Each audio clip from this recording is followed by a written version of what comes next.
Patrick Bouet, vous avez présenté un livre blanc qui a été tiré de la vaste consultation de plus de 30 000 praticiens. À quoi il va servir ce livre blanc? Ce livre blanc, il va servir à ouvrir un débat public dans les 2 à 3 années qui viennent, qui vont être des années de fort débat politique, et à poser les bases d'une nouvelle ou d'une vraie réforme du système de santé qui est attendue par l'ensemble des acteurs. Mais on croyait que la réforme de santé, elle avait déjà eu lieu. Non, on a eu une loi de modernisation de la santé. C'est pas une réforme de la santé. Ce n'est pas pour nous la réforme de la santé attendue au moins par l'ensemble des professionnels. Et qu'est-ce qui va se passer alors dans les prochaines semaines? Ce livre blanc, vous allez le donner à qui? Qu'est-ce que vous allez en faire? Il va servir de base de discussion à tous les partis politiques, c'est ça? Ce livre blanc va être pour nous la prise de position attendue par les professionnels et les médecins. Nous allons l'utiliser dans la grande conférence de santé du 11 février, puisque ce sera la base de notre démarche. Et puis, bien entendu, ça va être pour nous la base de l'action publique et politique pour l'année 2016 et l'année 2017. Alors, qu'est-ce qu'il contient? Qu'est-ce qu'il y a dedans? Quel est le constat? Alors, il fait un constat sévère, un constat où 97% des médecins disent que la gouvernance n'est pas satisfaisante et où 93% d'entre eux disent qu'ils attendent une vraie réforme du système de santé. Mais où les Français que nous avons interrogés disent à peu près la même chose dans des proportions, sinon aussi importantes, du moins équivalentes.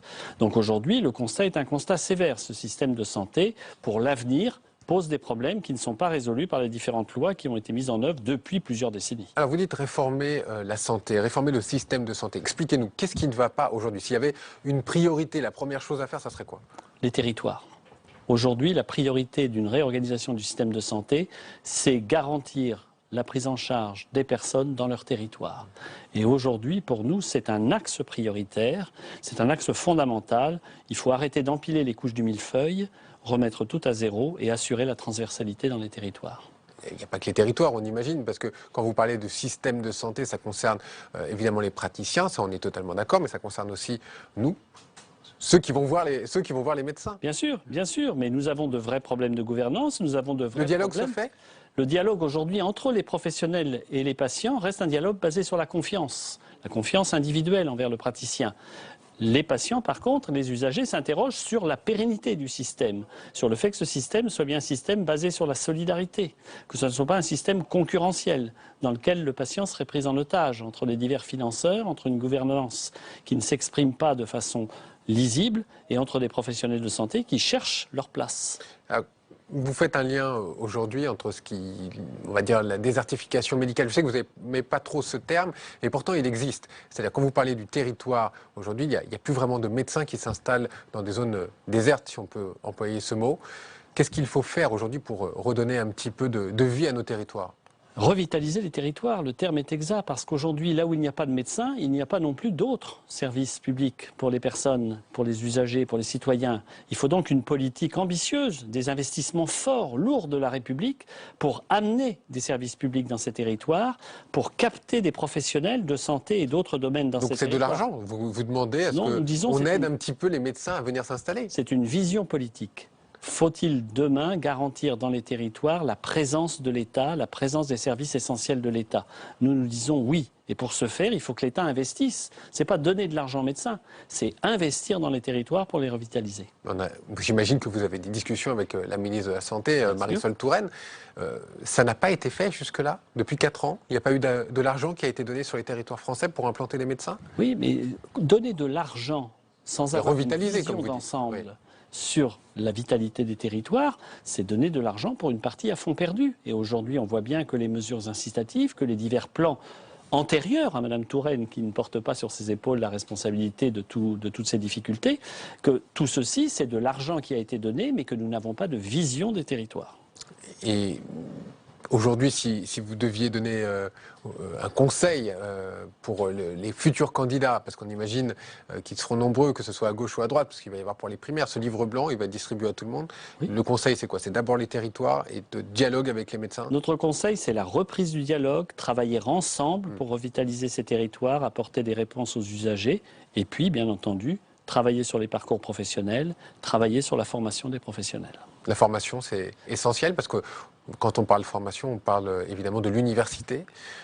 C'est un parcours très long pour devenir médecin. Est-ce que ça aussi, il faudrait peut-être le réformer? Il faut le réformer totalement. Il faut réformer le numerus clausus, l'entrée dans les études. Il faut réformer les épreuves classantes nationales, l'entrée dans la spécialité. Il faut réformer la professionnalisation de ces études, mettre en contact les étudiants précocement avec les territoires, avec les exercices dans les territoires. C'est vraiment une refonte totale de ce système de formation. Et nous l'avons dit, il n'y a pas de réforme du système de santé sans réforme du système de formation. La prochaine réforme de la santé, ça sera quoi? 2018, c'est à peu près ça? 2018 probablement. Donc en tout cas, le débat sera 2017 et 2016. 2017, ça sera l'année du débat, c'est l'année des votes aussi. Bien sûr. Donc je vous le disais tout à l'heure, ce que vous allez faire, c'est essayer de mettre un petit peu de pression sur les candidats. Nous allons dire que 280 000 médecins attendent des acteurs politiques. C'est important le vote des médecins. C'est le vote des citoyens en général, le vote des médecins en particulier. Mais il faut que demain, les acteurs politiques prennent conscience que la santé est dans l'esprit de nos concitoyens une priorité et qu'il faut y apporter des réponses. Dans l'actualité, la semaine dernière, le Conseil constitutionnel a invalidé ou retoqué une partie du tiers payant. C'est la mesure phare de la loi santé de Marisol Touraine. Une partie, bien évidemment, qui a été retoquée. Est-ce que vous êtes satisfait? Ou est-ce que ce que vous demandez, c'est une réécriture de cette loi aujourd'hui? Vous savez, nous sommes satisfaits, nous n'avons pas à nous satisfaire. Nous disons simplement que nous avions mis en garde, Madame Touraine et le gouvernement, sur les problèmes posés par le tiers payant obligatoire. Et nous constatons que le Conseil constitutionnel a censuré une partie des dispositions, ce qui va dans le sens des avertissements que nous avions donnés. Il faut donc non pas réécrire cette loi, mais aujourd'hui travailler à écrire la loi dont la France a besoin en matière d'organisation du système de santé. Donc il faut dès aujourd'hui se pencher sur la rédaction des textes et les hommes et femmes politiques qui vont débattre dans les mois qui viennent ont cette responsabilité. Oui, Patrick Bouet, la loi va être certainement réécrite, on est d'accord. Une fois que le Conseil constitutionnel invalide une partie, elle est réécrite. Est-ce que vous allez pouvoir influencer un petit peu la ministre sur la réécriture de cette loi? Vous savez, la ministre... Il n'y a pas d'organisation prévue entre vous, de réunion? La ministre, dans ses vœux hier, n'a pas dit qu'elle allait réécrire la partie qui avait été censurée par le Conseil constitutionnel. Comment on va faire alors? Elle a dit qu'elle allait faire vivre la loi au travers des parties qui restaient, c'est-à-dire que le tiers payant sera obligatoire pour la partie assurance maladie. Nous nous disons, dans les lois à venir, il va falloir réviser ce jugement et avoir un système d'une autre nature, mais je ne crois pas avoir compris que la ministre avait l'intention de réécrire une quelconque disposition législative. Vous considérez ça comme une demi-défaite, une semi-victoire? En tout cas, comme un regret, c'est celui de ne pas avoir entendu nos propositions de sortie de crise et les avertissements que nous avions faits. C'est un regret. Pour le médecin de 2018, parce que la prochaine loi, vous dites, ça sera, ou en tout cas le grand débat, c'est 2018. Vous le voyez comment le médecin de demain? Est-ce qu'il est au point sur le côté numérique? Est-ce qu'il a son téléphone portable? Est-ce qu'il a son ordinateur? Comment ça va se passer demain? Le médecin de demain va être l'homme ou la femme de son temps, c'est-à-dire qu'il va utiliser tous les moyens que la technologie lui apportera, au même titre qu'à la fin du 19e siècle, tous les médecins avaient un stéthoscope. Il faut aujourd'hui considérer que le médecin est complètement plongé dans la société qui l'entoure. Et donc celui de 2018 sera un médecin qui sera propriétaire de l'utilisation des nouvelles technologies. Mais ça, faut le former. Oui, il faut le former, mais c'est pour ça que nous disons qu'une réforme du système de santé, une évolution... Ça va pas se faire tout seul, vous êtes d'accord? Non, ça ne va pas se faire tout seul, mais il faut des moyens. Il faut là aussi que nous investissions fortement sur la formation et l'université pour qu'elle puisse remplir cette mission fondamentale. Et alors, j'imagine que vous discutez aussi avec des médecins qui viennent du monde entier, comment vous nous voyez aujourd'hui? Comment est-ce qu'ils nous voient eux aussi? Écoutez, ils nous voient toujours avec une certaine envie, pensant que notre système de santé est un système stable, un système pérenne. Envié de tous parce qu'il veut traiter de tous les problèmes. Puis ensuite, quand on parle avec eux de la façon dont ce système fonctionne, on se rend compte qu'ils se posent un certain nombre de questions. Ils se posent un certain nombre de questions sur l'avenir de ce système. Notre système est compartimenté. Ils ne le comprennent pas toujours parce qu'ils ont des systèmes plus transversaux. Et notre système de santé, selon vous, il est encore viable pour les prochaines années? Quand vous regardez entre les comptes de l'assurance maladie, quand vous voyez les problèmes que vous avez, vous, les médecins? Il est en tout cas en péril.